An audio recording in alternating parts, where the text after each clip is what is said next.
Hello, everybody, and welcome to the Sage and Seer podcast with myself, Susan Royal, the Sage, and Sharon Buckley, the Seer. So, today we're going to be finding out a little bit more about Sharon and also a little insight into exactly what a seer is and their gifts. So to start with, I would like you to share Sharon, a little bit more about you and also a little bit more about what a seer actually is, because I know there's a lot of confusion over seers, psychics, mediums. Yeah. So if you can just tell us a little bit, that would be lovely. Thank you. Yeah, so thank you and good morning everyone, or hello, whatever time you might be watching.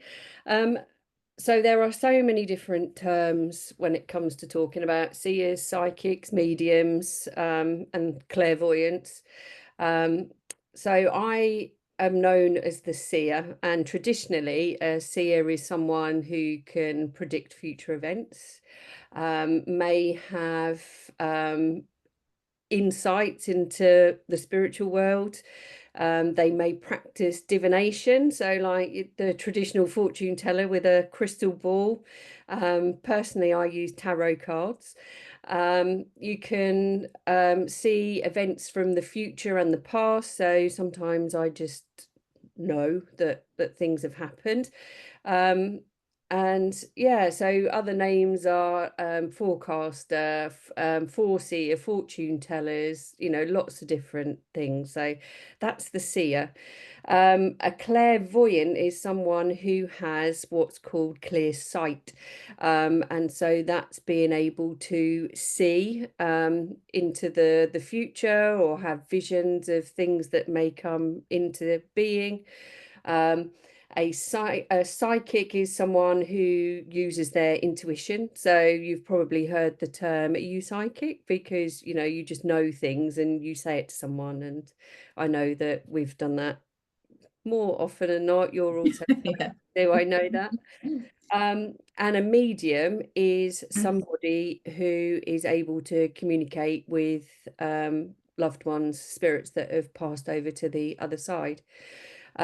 A lot of people think you're a psychic medium, but not all mediums possess the psychic ability. So they might only be able to communicate with spirits. And likewise, if you're psychic, it doesn't mean that you can communicate with spirits. So that's just a little bit about the differences there. Um, so Thank yeah, you. got any questions about that, Sue, or do you think No, that? I think that is a very common thing. Is you do get the old "oh, you psychic" quite often, um, and it's just putting those different terms into a clearly defined explanation for people, so they have a really good understanding of what the differences are. And I think Sharon will agree, we for a while when we first met, we sort of knew we knew things, but we didn't necessarily have a term for Yeah, what they all were. But we soon understood that Sharon was definitely a medium. I don't have that gift, but I do know things and I feel things. So it's understanding your own gifts. And when would you say, Sharon, that you first became aware of that gift that you had? so it's been with me since childhood. I've always known things. So, for example, if the phone rang, I always knew who was going to be on the phone. I always knew where people were going to be. So it's like if I needed to find someone, I'd know exactly where they were. Um, and yeah, so it's like strange things like that. But it was when my granddad died that I really first picked up on the fact that, hold on here, I can actually communicate with the other side, because there have been lots of signs, lots of messages. And to begin with, I thought, oh no, this is a load of rubbish. But things have been tested out since. So yeah, so since childhood. I didn't want to feel weird when I was a child. I didn't have anyone to talk to about these gifts, so I kind of like shut it down, and it's only more recently that I've actually explored what these gifts are and what they mean, what they do, and how to work with them. And a lot of people say, oh, can you predict the lottery and things like that? And it's like, well, no, it doesn't work like that. And when I work as well, I make sure it's for the highest good of all. So bringing good, and not focusing on the negative things. So And yeah. I think that's a really lovely point to make. It's about intention. It's not for self-gain. And quite often it's for other people. I don't know about you, Sharon, but often it's helping other people, not ourselves as Yeah. such. And I think there is that sort of common misunderstanding as well of, like you were saying about, oh, she's a bit weird, she can do this. So a lot of people I know certainly have hidden it or shut it down, or just decided in their own heads it's them making it up and it's not real. So I think it's a really sort of common thing that we do when we don't understand something or we feel a little bit different. We sometimes just hide it. And there is a beautiful story about Sharon's granddad, which is why I was smiling, about his watch. I would love it if you would share that story with us, Sharon, if that's okay Yeah, to do so. absolutely. So I've actually got the watch with me because I keep it on my desk, so it's here. So this is my granddad's gold watch, and when he passed away, it came into my custody, and I wanted to wear it, but it didn't work. And I took it to the jewelers, and we found out it's because the winder is rusted and broken, so it doesn't wind up, and it just literally pops in and out, as you can see. So it's like, okay. Um, and one day, so I was in my 20s, I'd gone out to a party with a friend, and I said to her, I need to leave. I've got to go home. I've got to get my granddad's watch out of my jewelry box. And she said, what on earth are you talking about? How much have you had to drink? And I'm like, I haven't been drinking, so nothing. She's like, okay. So we went home, and I picked the watch out of my jewelry box, and the second hand was going round on the watch. And I'm like, this is a wind up watch. It's not battery. It doesn't work. How on earth has this happened? Anyway, weird phenomenon. I told my mum about it the next day, and she said, what time was this? I said, it was after midnight. It's about 1 a.m. And she said, oh, today is Granddad's birthday. I've got all cold. Even though I know this story, I've got Yeah. cold. So that was about 30 years ago now. And Sue has actually seen and held the watch for herself. And I think you can confirm, Sue, that when you held it, the hands were completely and utterly still. Yeah, nothing happening. Nothing happened. And then when you pass it over to me, the hands start going round. So there's a definite thing. And actually, because I've picked it up now, probably should have shown you beforehand, but you can see the hand, second hand with Yeah. the little red bit is going round now. Hello, Sharon's granddad.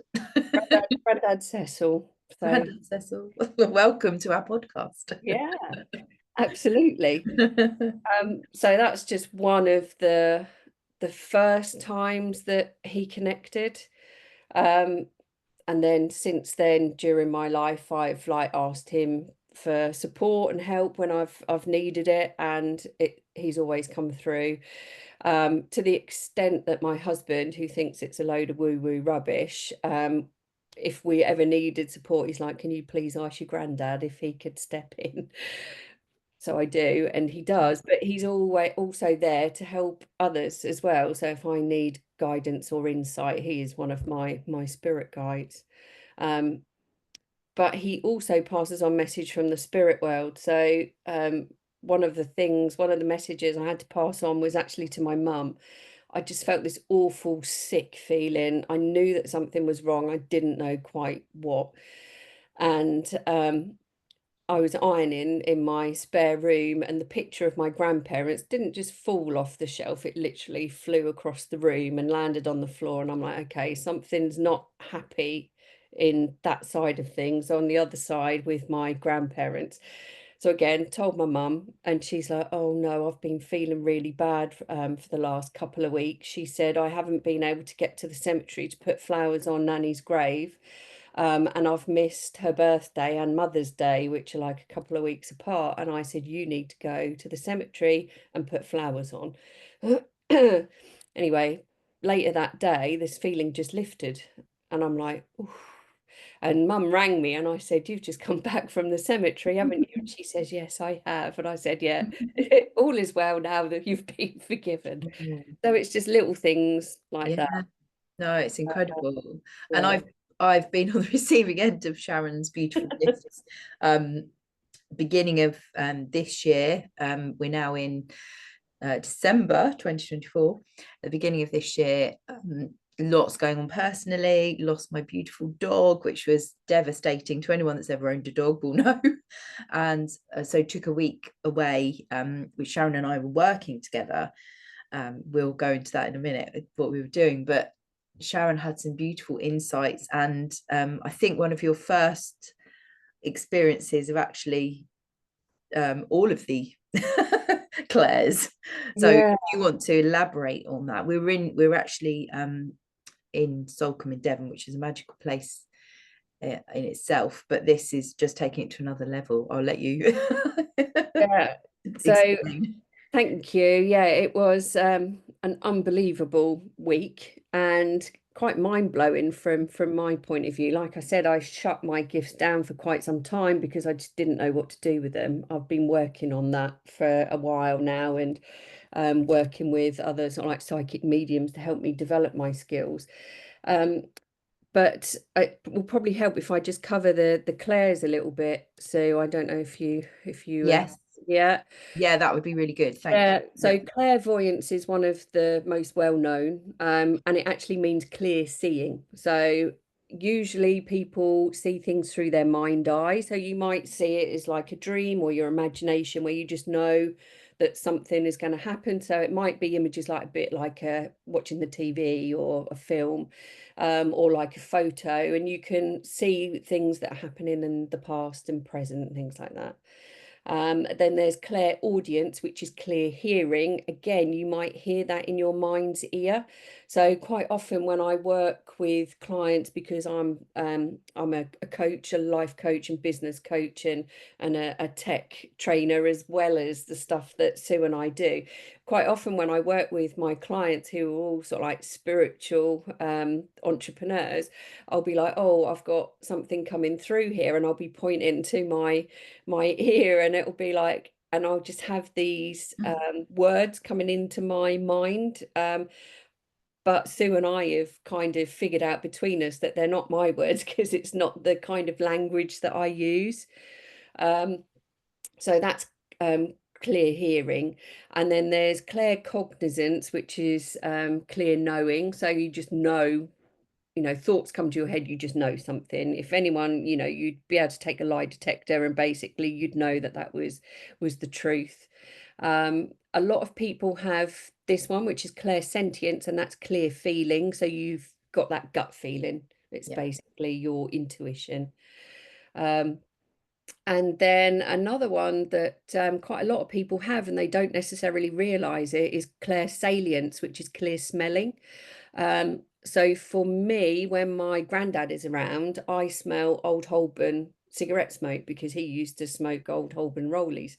And it even tickles my nose a little bit. So, I know that he's around, and this will happen in like, we're in a non-smoking household at home, but I will sit there and smell old Holborn cigarette rollies, and I know that he's about because no one else can smell it. And I know that no one's smoking in the house. So, um, but out of all of those, the most well known is the clairvoyance, the clear seeing, but that's probably one of the rarest. So not many people actually have that gift. And so prior to going away with Sue, I'd had the clear seeing, the clairvoyance and the clairaudience in my mind's eye and my mind's ear.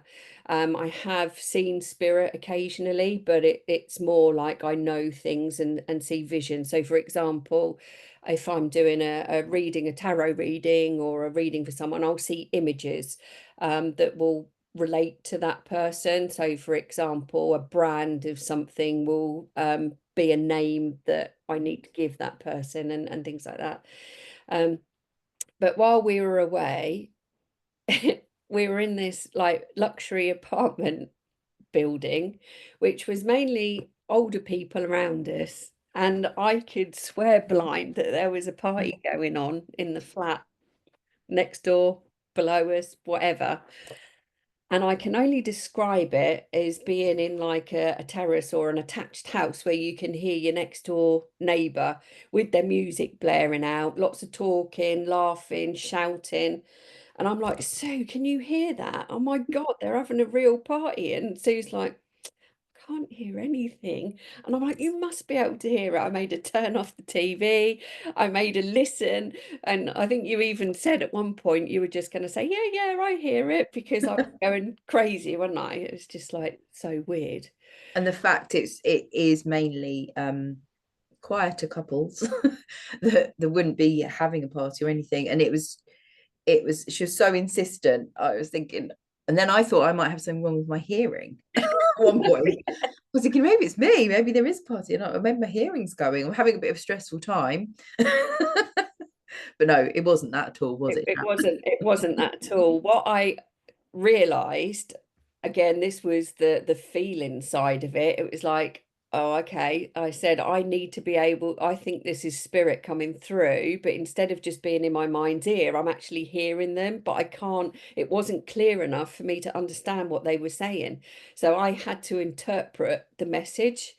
And the way I do most of my readings, so a lot of people, refer to the crystal ball and things like that. Basically, that's just a form of focus. So my form of focus is using tarot. This is my favorite deck, which is the Light Seers Tarot.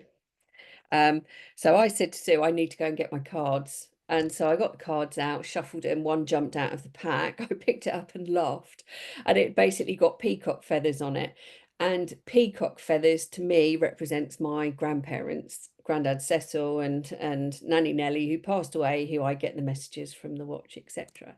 So this was a message to me so that I understood that the people that were coming through were the grandparents of Sue. And so that was my first ever actual hearing. And then several messages presented themselves over the next few days, didn't they, Sue? Yes, it was a busy time.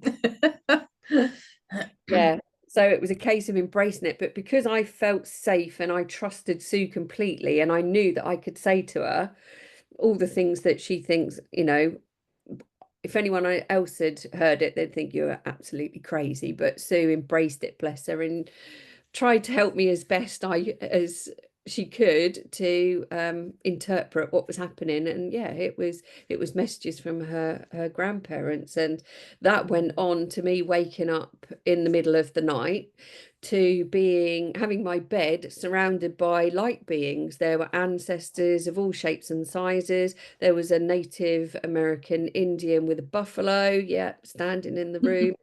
There was a really, really tall light being who was almost like touching the ceiling with this light glowing from his like blue skin, and it was it was bizarre. And I'm like, oh my God. And they told me that they were the Galactic Council of Light. Again, I thought I was a little bit nuts, but I told Sue and she embraced it all. And since then, we've been getting, between us as the Sage and Seer, we've been getting a lot of messages and guidance. I told Sue about this the next day, and then the following night she says, oh, I hope you get a better night's sleep. And I got woken up to Sharon, and I'm like, oh crikey, what's happening? So I got out of bed and said, you okay, Sue? no one there, complete pitch black. We were in separate rooms just across the hallway from each other. So I went into her room and she was sound asleep, and she'd got this weird blue glow above her. And I think I said to you at the time, I described it as it looked like Sleeping Beauty with like the protective glow around you. And that was it. No message other than I needed to see that Sue was protected, being looked after by her spirit guides, her loved ones, because she was in a bad time, having just lost Banjo. And so, you know, her spirit guides were looking after her spirit family. So, and that was just for me to give her that message to let her know. So, Yeah. yeah. No, it was all beautiful. It was a very strange week, but very beautiful week, and I felt very much a healing week. And as the week progressed, I think Sharon got a bit more sleep. Yeah. And from that, we were both very much open to receiving, and our beautiful magazine was born. And we both were very, very much in that creative mode. So it was almost like that all needed to happen, didn't it, to get Yeah. us Yeah, where we definitely. needed to be. Yeah. Yeah, and it was almost like, thank goodness they're actually listening now. We've got through, and since then we've just been flooded with information. And since the Mind Body Spirit Festival that we did a couple of weeks ago, so much has come through since then. Yeah. And I basically channeled a full new website in 3 days, which we launched. So if you haven't seen it yet, go check out the sageandseer.co.uk. But yeah, it's been very weird. But beautiful. Mm. Yeah. No, thank you for sharing all that. And obviously I'm fortunate enough that I've experienced a lot of that with you. Yeah. Nice to actually share it. And I'm sure there's a lot of people out there that will feel the same, may have had similar experiences. We'd love to hear anything that perhaps you haven't felt you can share with your immediate friends and family. Yeah. Yeah, it would be lovely to hear from you. And thank you, Sharon, for sharing a lot. I know you've got many more stories. Is there Oh, anything else that you want to share today with us? Um, I guess it's about where when I started embracing my gifts, Mm, because that's something that a lot of people ask. Because yeah, I did shut it down. I didn't feel that I knew anyone that I could trust and speak about. And mm. it was when I met Sue, which we've just worked out was about 7 years ago now, at a networking. And Sue said, I have a feeling we might work together one day, you know, completely off the cuff, using her own intuition and psychic abilities.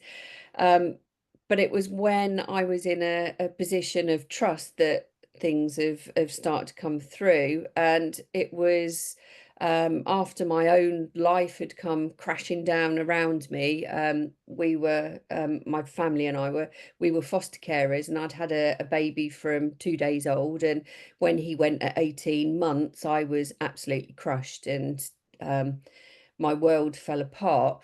And so I was in a very bad, dark place, playing Russian roulette with my life in a lot of occasions, which wasn't ideal. And I now look back and know that it was the universe stepping in and interventing. So interventing, is that the right word? Intervention had Intervention, removed yeah, everything. so that I didn't like lose my life in some Mm, wasteful way. They actually put me in a near-death experience. I nearly lost my life to sepsis. And I was in hospital and I was laying there and was just asking whoever, just take me, I'm done. I can't do this anymore.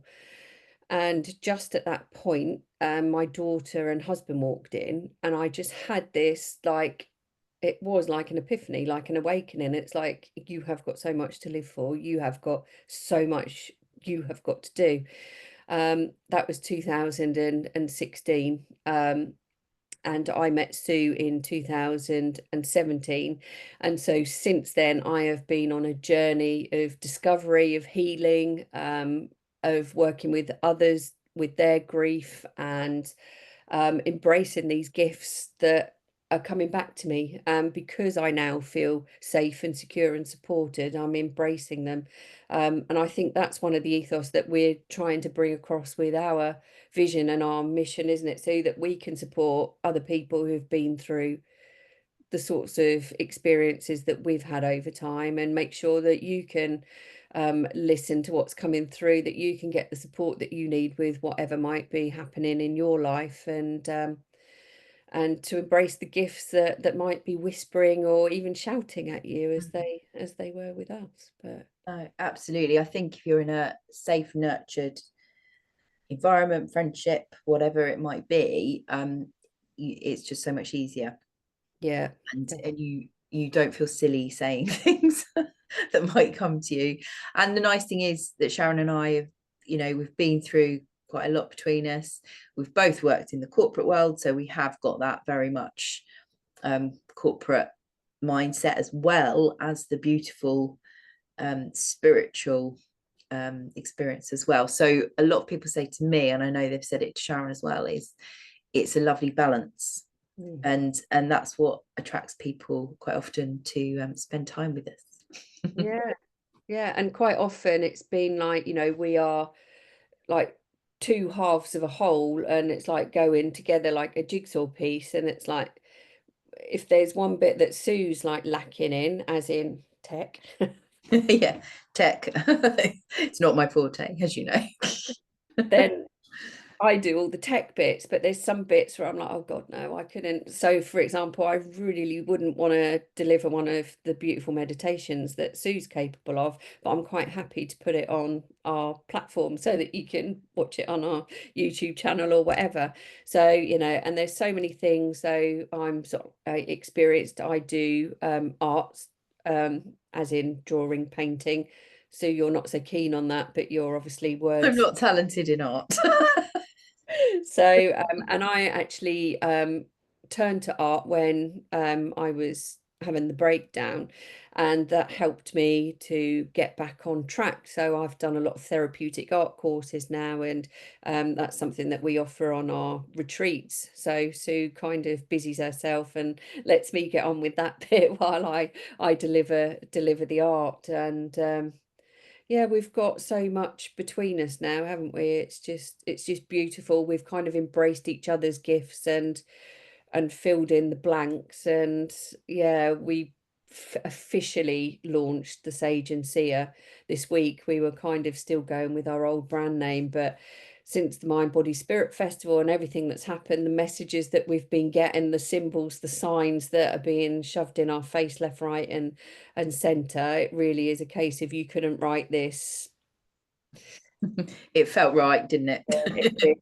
So yeah, so it's so exciting that we're on the sort of like the beginning of the journey officially of the Sage and Seer now. So. Yeah, no, really. And things are coming in all the time. I know Sharon's going to be doing some slightly different, new qualifications and training in the new year, as am I. And again, both very different ends of the spectrum, quite literally. So Literally, yeah, yeah, yeah. to bring everything that we can to you, to all of you. Yeah. Yeah, complete holistic well-being. Exactly. So we'll be letting you know, and I know I will be looking for some case studies for my onward journey, as will Sharon. Yeah. We look forward to sharing our adventures, is what I like to call it, for the foreseeable future. Yeah. Thank you, Sue. Thank you, Sharon, for that beautiful insight. I know I've heard some of it before, but there was some new bits in there, and it's always nice to be reminded. And I think it's so beautiful to share it with everyone else as well. So thank you very much. And we will see you all very soon for the next podcast, The Sage and the Seer. Lots of love. Thank Yeah. you. Bye, everyone. Bye.